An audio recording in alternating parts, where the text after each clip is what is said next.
इजरायलको मन्दिरको इतिहास। इजरायलको मन्दिरको इतिहास भेटु नेपालबाट सुरु हुन्छ। एक समय इजरायलीहरू मिश्र देशमा लामो समयसम्म दासत्वमा बस्नु परेको थियो।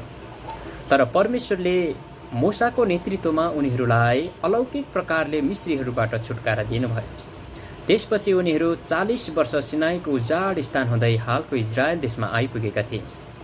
यही यात्राको क्रममा परमेश्वरले मोसालाई भेटु नेपालको सम्पूर्ण ढाँचा दिनुभएको थियो।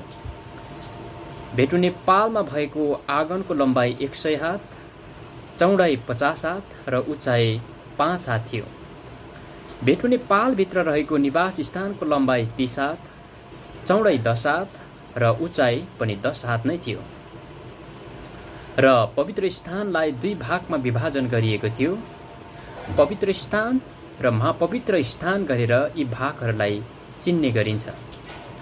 र यो भेटु नेपाल पहिलो पटक आजभन्दा करिब 3500 वर्ष पहिले तयार पारिएको थियो।